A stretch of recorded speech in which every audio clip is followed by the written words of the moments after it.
Today I'm sharing an interview with you from Carrie Lennard.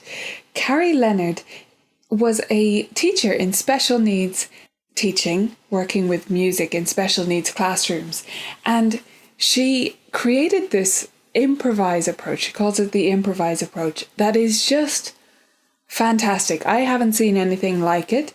Something that is so genuinely musical and allows students with limited mobility to work and really get involved in music making and enjoy that whole process. So she uses pentatonic scales and backing tracks to create this musical experience for students with any amount of mobility, really, and all these different methods of doing that. It was so wonderful to get to chat to Carrie about this. And even if you're not teaching students with these kinds of disabilities, there's real takeaways here, because as piano teachers, I think we kind of have a responsibility to take on some students with various learning difficulties and special needs. They may be a variety of different severities, but all of this is music and all of it is teaching. And we can take what Carrie is showing us with working with students with limited mobility and the lessons she's learned from her years and years of experience in the classroom and apply it to a private piano studio. And we talk about that and how teachers can approach teaching students with various different special needs in their piano studios, and why we shouldn't be afraid to do so, why we shouldn't be looking to have some special qualification that says we're allowed to, because we need to bring music into everyone's lives. I think it should be accessible to all. So I really hope you enjoy today's interview. Please let me know if you have any questions about what we chat about and all that good stuff, and what your thoughts are about this area in the comments.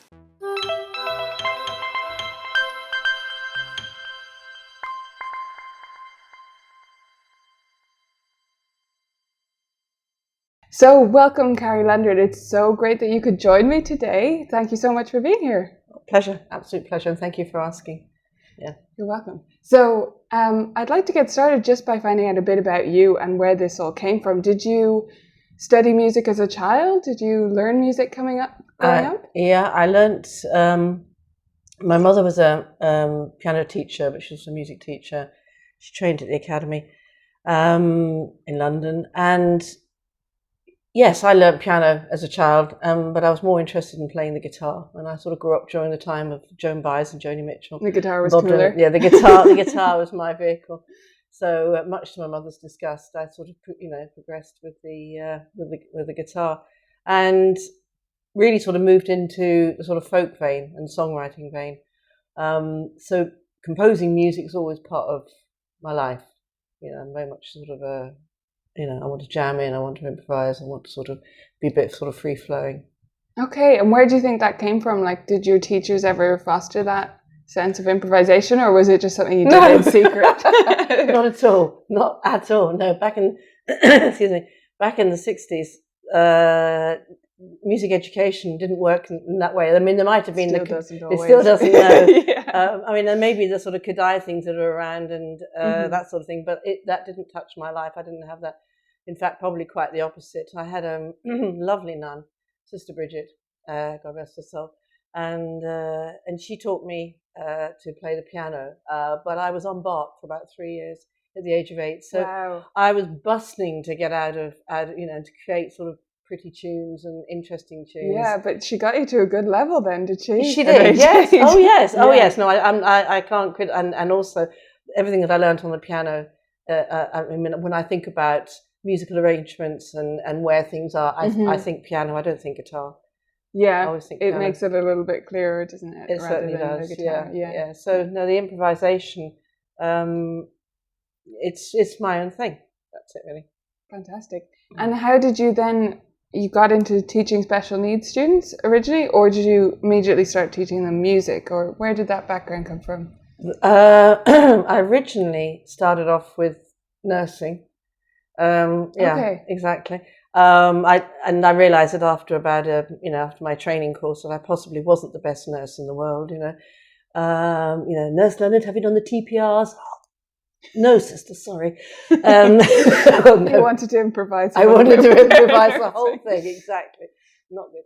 So my mother, again, was the influence, and she was working with special needs students in a hospital school at the time before it came under education. And so I got interested in that. And so then after the nursing, I went to teacher training college, studied special needs, as you could do then. You can't so much now. And I studied music. And yes, and then naturally the two just came together. I mean, it was sort of a no-brainer, really. So from the very beginning, I was sort of composing and creating things either for myself, for the students, or for other teachers. And then after a few years, I was asked to join a publishing team within the Inner London Education Authority called the Resources for Learning Difficulties. And I worked with them for 9 years and produced things like Body and Voice, which was a complete curriculum for the special needs school, as much as a curriculum as you could have in that time. But really creating songs that weren't age specific. That's the way I like looking at it. I don't say about, not age appropriate. I think whatever works for a particular student is fine. Yeah. But I sort of made a point of making them sort of non-age specific. And sort of music dramas, I worked with various teachers, and we co-produced projects and then sold them to the London schools. And then we sold them around the world, which was really lovely. One of the stories, my friend said she went to Australia, stayed with a family, and the children were showing her the songs that they knew, and she said, "Well, I'll show you one that you don't know." And so she played one of my songs, which was really nice. And he said, "Oh no, we know that one. We do that one at school, Caterpillar." So that was a little high spot. It made me feel like, oh, good. I'm glad people enjoy it in other places as well. That's a real it's compliment. Always amazing to see that across the world the way it is now. Yeah. So at what point there did you get in? I mean, did you jump on the iPad as soon as it came out? When did you get into using the iPad in your teaching? I didn't jump on it straight away, but I was very close behind. It was simply a case of finances. And I asked the school to buy one at first, because I thought at the beginning, I'd just let them, we'll try it out here. And the very first lesson, I was working with a group of students with PMLD, with profound multiple learning difficulties. And one of my guys, David, he has really severe cerebral palsy. I mean, he finds it so difficult to keep any sort of physical control, even though mentally he knows what it is he wants to do. Yeah. Very frustrating. And so everything for him had been done for him. So I just said to him, "Right, David, I'm going to leave the iPad in front of you." Okay. I said, "Have all the time in the world. There is no rush. You do it. You bring your hands to the iPad." And at that time, I was using the GarageBand app, and it took him about 10 minutes. And there he was playing with both his hands on the iPad. And I just said to the staff, "Crikey, if he can do that in 10 minutes, what can he do in 5 years?" Yeah. So that's where it really started. So then I did some fundraising. Managed to get some iPads into school. Also got some training from Drake Music. And then we just started experimenting. And the whole thing about the improvisation is that if you're working with the major pentatonic scale, which many musicians already know, again, a bit of a no-brainer, there are specific chords that work. I mean, we know that. And it just occurred to me as I was, sort of improvising with the students on a day-to-day basis, that other teachers would like to be able to do that too. So I started creating the tracks for the staff in the school, at Mandeville School, and we then just started using them. So it expanded from there. And about a couple of years later, when I was due to retire, I thought, yeah, great, woohoo! I've got time now. I can really put it together. So I produced the ebook. Okay.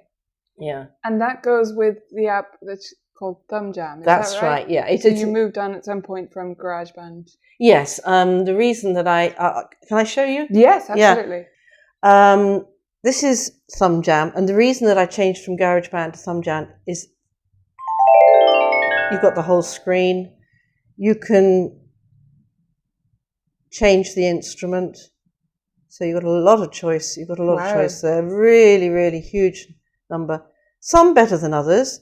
And for those students who have difficulty lifting the hands off the screen, then I will pick out a sound that is not, hang on, let me just see. It doesn't sustain or something. Doesn't sustain, yes, exactly.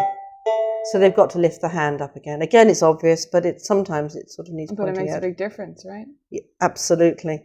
And even sounds like the cello, which is really quite rich for...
There's the thumb jam.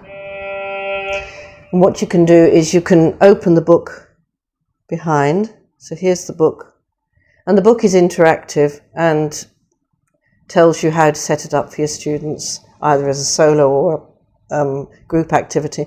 And what you've also got in here are the tracks, the music tracks, which are a little bit like a jukebox. So if you either want to present it to the student who's playing, or you want to put it up on the screen, you can project it.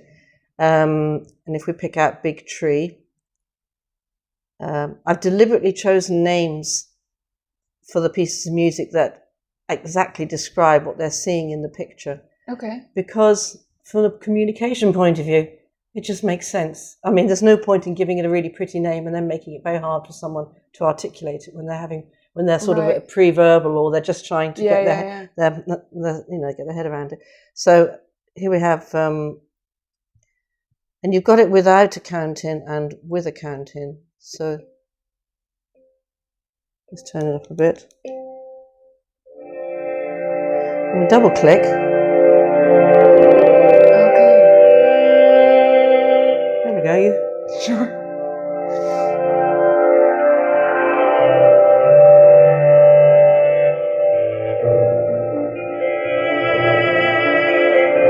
So what you're building in is success, and this is something that's not really happened before. I mean, you can imagine if every time you pick up an instrument, it works, or you can't pick up an instrument, and you, in a sense, the chances of building the musical self-confidence is greatly reduced if you don't get the tools right. Now that we have the technology, i.e. the iPad and ThumbJam. And then just sort of putting the two together. It's very simple, really. So simple, but very, very smart. It makes a big difference from 20 years ago or however long ago we want to go. Exactly. To what they're able to do. Yes. And what age students would you normally be talking about? I mean, they're all age. All Any ages. Age. Yes. I mean, in fact, again, because the music is not age specific. I've actually tried it with people who have, just a small group, people with dementia. And one of the women, she used to play piano and she just absolutely loved it. She said, I could sit here all day, because musically it's right. It's not a sort of tricksy or gimmicky thing. It is real music making. No, of course it is. I'm a bit sort of anti-switches. I know there is a sort of a place for them in a way, but for me, that isn't about creativity. That's not about making music. Switches. Well, sometimes you have you set up a switch with a built-in speaker, and so you pre-program a sound for the child to then press the button, and then to play that particular sound at that particular point. Or it's a sort of, yes, it's a little bit random. In fact, it's very random. Whereas something like this is about, it's also about the students finding things out for themselves, because if what you have is a very small amount of movement, you want to be able to use that, and you don't develop any learning until you do it for yourself. So you've got to look at what people can do, not what they can't do. Yes. And that's another reason for it working. I mean, it works. I've got a video I can show you of 3 students who, about 10, 11 at the time, all 3 have profound and multiple learning difficulties, but they're all playing together. And they don't need any adults to help them. I say to the staff, once we've got it set up, we're actively observing. They're doing the work. We're listening. We're enjoying what they're doing. And we give them all the time and the space and support they need to do it on their own. To do that. And, it doesn't, because they have a learning difficulty or a physical difficulty, it doesn't mean that they're not musical. They just haven't had the tool to actually express it. Exactly. So, pressing a button that's not really creating music in the way we understand it, but that is. This is creating music, yes. And sort of thinking about it long term, as well as it being a musical instrument in itself, the very fact that my students are motivated to touch specific areas of the screen, because once there's an awareness, that's all it is. It's really understanding the very, very earliest stages of learning, and the various earliest stages of learning about anticipation, knowing that something happens when something else happens, and cause and effect. Those are essentially the 2 things. So this is what it's about. So it works for a student who's at the very, very earliest stage of development, but it also works for somebody who has an MA in music. Yeah. Because they will interpret it in exactly the same way, or in their own way. It works right across the board. So what you have is something that can be used for inclusive music making, and not just on the iPad. When I have my groups of music, they're very mixed ability. So those that want to play the iPad can play the iPad. Those that need to play the iPad, play the iPad. But for the more able, I leave out tune percussion. Okay. And so there's tune percussion. You can set up Soundbeam to work with it. Skoog have a downloadable PDF which shows you how to set it up to play with the improvised approach. It's just simply, if you can program something up for C major pentatonic scale, do it. Away you go. Away you go. And the more instruments you have, the better, obviously, because that makes it more fun. I mean, for me, when I set up a lesson, it's rather like setting up a good nursery room. I put the instruments maybe around the table, and some students are quite happy to sit and play a particular thing, and they'll reach out and take another one and explore it. Some guys just don't want to sit down. They can't. They need to jump up and sit down again, Yeah. Difficulties with sort of proprioceptive and vestibular issues. So for them, they have to do that. And then they sit down again and they come back in. So there's no wrong. Everybody can attend, can join in their particular way, at their own level, but all sound really good together. And also, if you add in microphones, and they can join in and make the songs up as well. Fantastic. So, how many students would you sometimes have together doing that? To do it, about 8. About 8. Yeah, fantastic. I mean, it sounds a good ensemble, right? It's good ensemble, but the thing is taking on board the fact that not everybody's wanting to play all the time. Yeah. And the other interesting thing is that when we're sort of playing together, maybe half the students are absolutely captivated by what's going on around them. So they're not playing, but they are listening. Yeah, they're taking it in. Yeah, and so I sort of say to the staff, nobody has to play, because if they're not playing, they're listening. This is the other half of the equation. And so you kind of get a lovely mix. And And I just sit and watch the students' eyes looking at each other, and then I look across and see Jakub looking to Tammy and going, look, what are you doing? What do you do? I'm doing this. And then he runs around and looks what she's doing. And it's a sort of a private conversation, but it's so real. Those are the things I can't teach a child. Yeah. They learn that for they themselves. Have to experience that together. Yeah, absolutely. So. Fantastic. So you're now,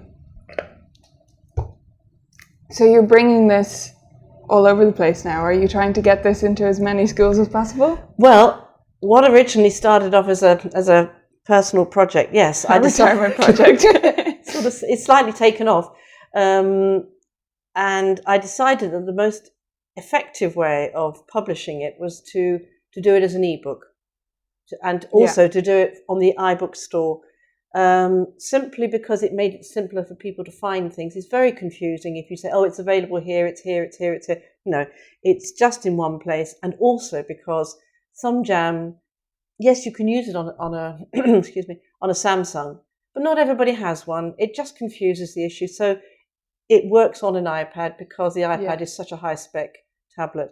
And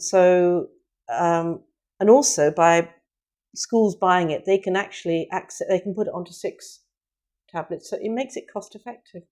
It's just, I actually think that with the way that cutbacks are happening in schools, which are pretty serious, that we do need to think about how training happens for people.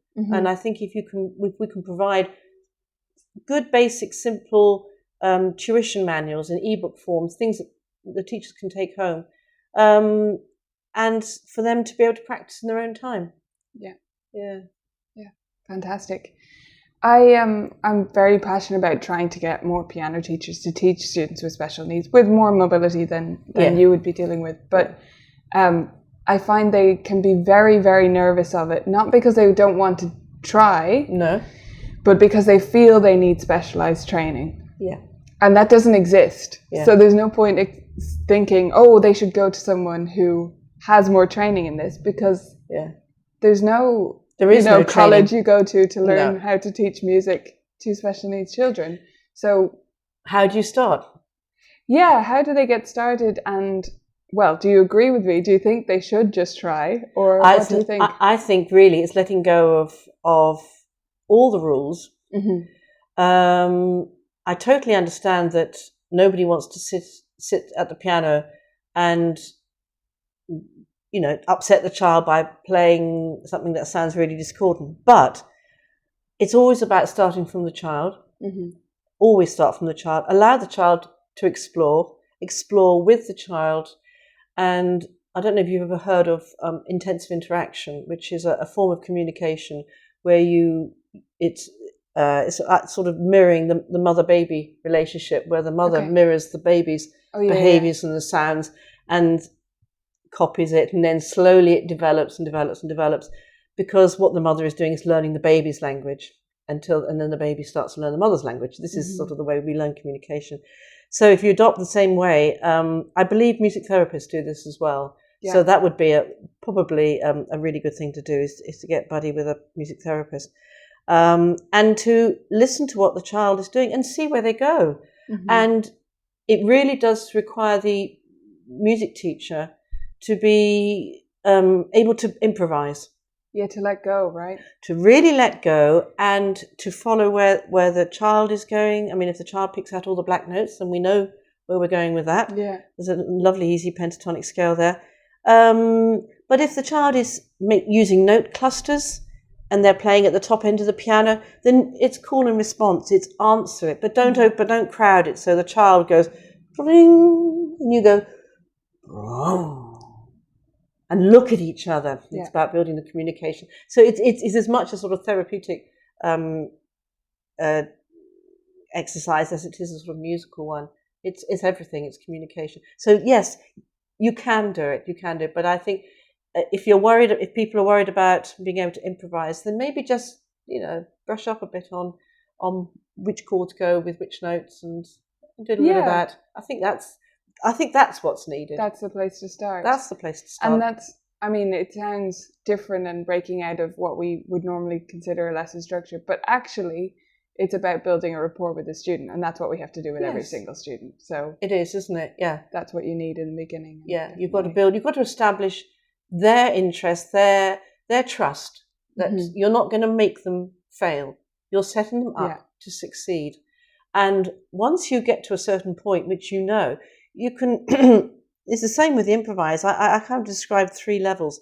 There's sort of level stage 1, which is the exploring, the finding out, the sheer enjoyment of it. It is what it is in the moment.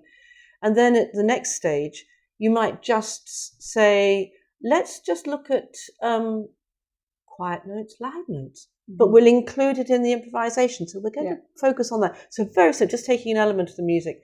And then maybe at the next level is that you might mark out, the pentatonic scale using rainbow colours, the chromatics colours, and match it up with the tune percussion. So you say, well, okay, you play those notes that I've put the little stickers on, and I'll copy what you're doing.